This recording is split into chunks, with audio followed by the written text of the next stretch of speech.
Peti jenazah, ayah dan ibu mendiang Dr. Ica berlutut dan mohon maaf kepada orang tua angkat almarhum, merasa bersalah tak berhasil menjaga anak mereka. Dr. Ica memilih mengakhiri hidupnya diduga akibat stres berat usai mendapatkan dugaan intimidasi dari 3 oknum anggota DPRD Timur Tengah Utara. Mendiang Dr. Ica sebelumnya bertugas di Rumah Sakit Leona menangani seorang pasien rujukan karena gigitan ular. 3 oknum anggota DPRD diduga mengintimidasi Dr. Ica dan menilai lambat. Usai kejadian, Dr. Ica menjadi pribadi yang murung dan sempat curhat ke kerabat mendapatkan teror dari nomor tidak dikenal. Sudah disampaikan ada nomor-nomor asing yang masuk teror. Itu berapa kali? Pokoknya semenjak kejadian itu dia dapat teror terus. Itu dari nomor itu tidak dikenal. Terornya berupa apa? Ya teror nanti pokoknya seperti yang terjadi, jangan macam-macam. Hasil tes kejiwaan, Dr. Ica mengalami stres tingkat tinggi. Keluarga berharap ketiga oknum anggota DPRD diproses. Dari Kupang, Nusa Tenggara Timur, Eman Suni, iNews melaporkan. Dokter jaga pasien, siapa yang jaga dokter? Dugaan intimidasi apakah bagian dari ujian profesi? Kasus meninggalnya Dr. Ica Pakendoni yang diduga mengalami tekanan psikologis usai peristiwa di tempat kerja kini menjadi sorotan publik dan masih dalam penyelidikan aparat. Di tengah duka dan berbagai versi yang berkembang, muncul pertanyaan, bagaimana negara, institusi kesehatan dan organisasi profesi memastikan dokter dapat bekerja dengan aman baik fisik maupun mental. Untuk membahas lengkapnya lebih lanjut telah bergabung bersama kami Ketua Umum Pengurus Besar Ikatan Dokter Indonesia, Dr. Slamet Budiarto. Ya dokter, sebelumnya tentunya kami ingin mengucapkan bela sungkawa terlebih dahulu turut berduka atas kepergian Dr. Ica. Dr. Budiarto, ini bagaimana PBID melihat kasus meninggalnya Dr. Ica ini? Apakah sudah berkomunikasi dengan pihak keluarga? Hari ini tim Ikatan Dokter Indonesia dengan tim Kementerian Kesehatan melakukan investigasi. Saya belum mendapat laporannya, jadi nanti mungkin sore atau malam kita baru bisa mendapat laporan tersebut. Baik. Dan tentunya sudah ketemu keluarganya. Oke, tapi apakah sudah berkomunikasi dengan rumah sakit tempat Dr. Ica ini bertugas? Apa ada informasi yang disampaikan kepada pihak ID dari tempat Dr. Ica bekerja? Ya, di hari ini tim ID itu juga akan selain ke keluarga juga ke rumah sakit. Kita akan menanyakan kronologisnya. Dan kemudian termasuk kebenaran intimidasi dari anggota DPRD tersebut, kan saksi-saksi banyak di rumah sakit. Dan kalau mungkin itu betul terjadi, ini sangat mengutuk anggota DPRD tersebut yang melakukan intimidasi. Dan saya kira ini perbuatan pelanggaran yang berat ya, apalagi seorang dokter itu kan berniat menyelamatkan pasien, menyembuhkan pasien, dan harusnya di UGD itu steril, tidak boleh ada keluarga ataupun masyarakat ataupun pejabat yang bisa masuk. Sejauh ini informasi apa yang disampaikan oleh pihak rumah sakit tempat Dr. Ica bekerja kepada ID? Apa terkait dengan intimidasi yang dilakukan ini? Kami belum menerima itu. Mungkin hari ini kita akan cek langsung dari tim investigasi tersebut, karena kalau via telepon itu kan nanti banyak multitafsir sehingga kita langsung berhadapan dengan rumah sakit hari ini. Baik, Dok, dalam kasus seperti ini sejauh mana sih sebenarnya organisasi profesi itu dapat terlibat tanpa mendahului proses hukum? Ya, organisasi profesi itu sesuai dengan tujuannya kan kita harus melindungi masyarakat maupun melindungi anggota. Dan dalam proses dokter itu kalau dulu itu sebelum ada Undang-Undang 17 tahun 2023, keterikatan anggota dengan organisasi profesi sangat kuat sekali. Karena saat itu masih ada Undang-Undang Praktek Kedokteran. Sekarang sudah dicabut, diganti Undang-Undang Nomor 17 Tahun 2023 tentang kesehatan, fungsi-fungsi peran organisasi profesi sangat berkurang, sehingga jarak antara anggota dengan organisasi profesi jadi semakin jauh. Tapi dengan demikian kami selalu melakukan pendampingan termasuk kemarin dokter internship, kemudian kasus Sumatera Selatan yang dokter dipukul oleh pasien dan lain-lain, kita selalu hadir ada di situ sebagai organisasi profesi. Berarti sejauh ini nantinya akan pendampingan saja ya atau bagaimana nih? Tidak hanya pendampingan, kami juga kalau memang terjadi pelanggaran hukum, kami akan memproses secara hukum apabila keluarga setuju. Yang kedua, secara politik atau secara institusi, kami akan mengirimkan kalau perlu anggota DPR tersebut diberhentikan ya, karena sangat tidak mengintervensi pelayanan medis sehingga itu layak diberhentikan. Dan yang di sisi pemerintah tingkat pusat, kami akan mengusulkan regulasi terkait perlindungan dokter dan tenaga kesehatan lain. Ya, publik kan ramai ya mengaitkan meninggalnya Dr. Icha karena ada tekanan psikologis dengan kejadian di tempat kerja, yaitu dugaan intimidasi. Apa yang perlu dipahami oleh masyarakat terkait dengan tekanan tersebut, dampaknya terhadap tenaga medis? Ya, saya akan memberikan keterangan dari dua sisi. Seorang dokter yang bekerja di unit gawat darurat, dia akan menangani semua penyakit yang bersifat gawat dan darurat. Artinya pasien-pasien yang berat-berat itu masuknya lewat UGD. Tanpa intimidasi pun, dokter ini sudah penuh tekanan, penuh stres, sehingga butuh fokus konsentrasi dalam melayani pasien. Itu dari sisi medis.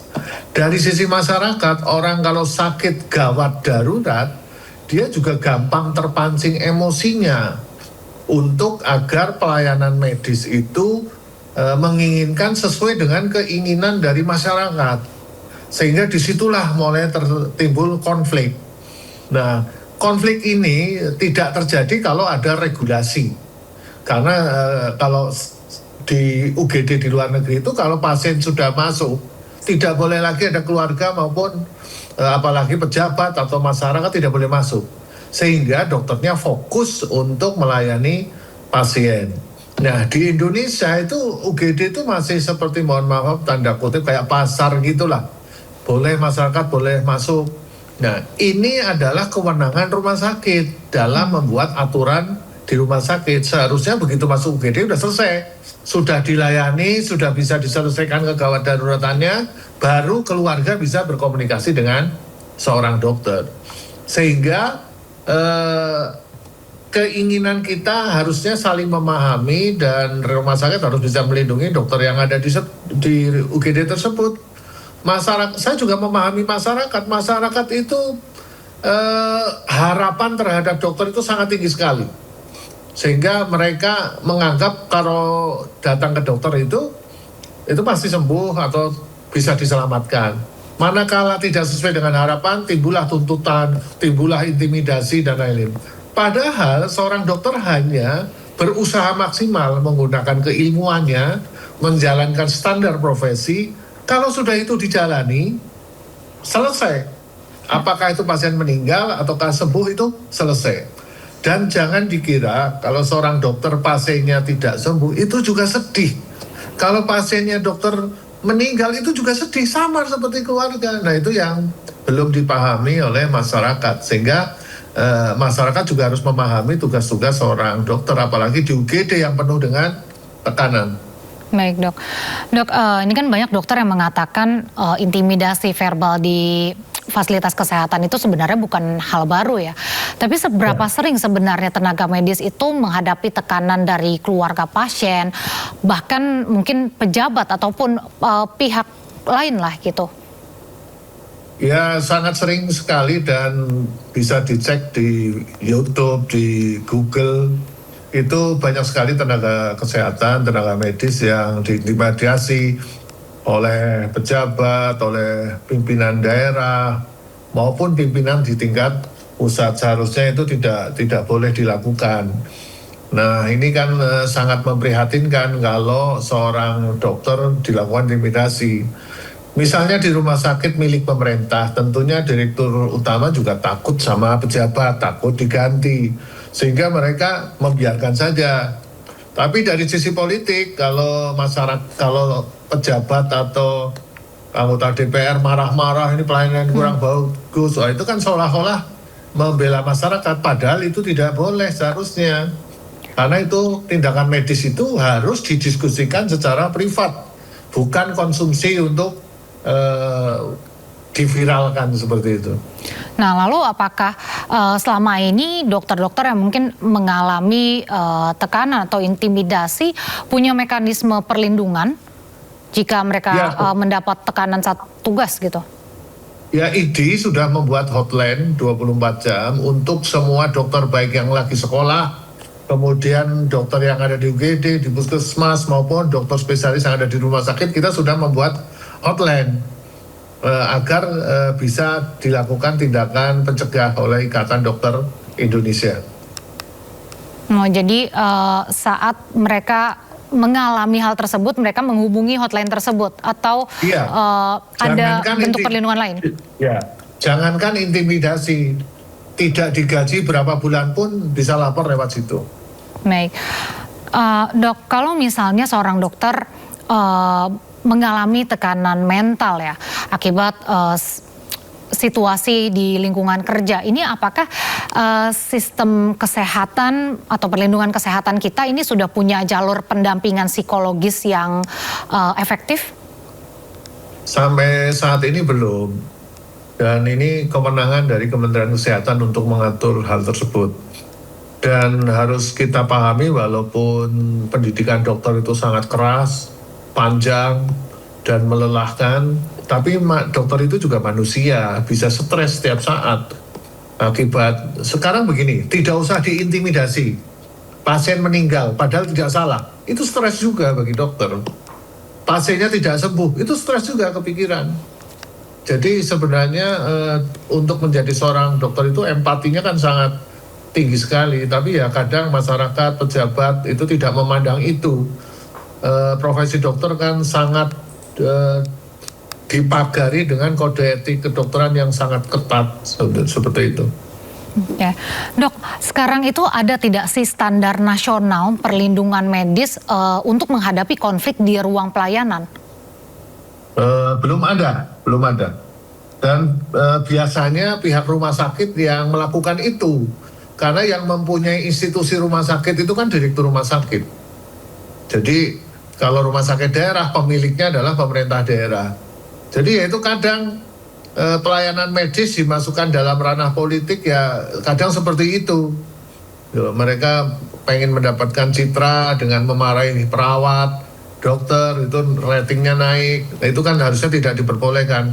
Dan ini butuh regulasi yang segera dari Kementerian Kesehatan tentang hal ini. Berarti selama ini belum ada. Apakah ke depannya ID akan mengajukan adanya standar nasional untuk perlindungan medis di menghadapi konflik di ruang pelayanan ini? Ya, kemungkinan besar kami akan mengajukan konsep regulasi, baik bentuk PP ataupun dalam bentuk peraturan Menteri Kesehatan. Bahkan kita akan mengajukan lagi Undang-Undang Praktek Kedokteran ya, yang kemarin dicabut. Karena di semua negara itu punya undang-undang praktek kedokteran selain Indonesia. Negara lain itu punya. Karena itu dokter itu kan tenaga yang paling strategis lah. Karena dia diharapkan sekali oleh masyarakat untuk menyelesaikan masalah kesehatannya. Tidak hanya dokter, perawat, bidan juga sama.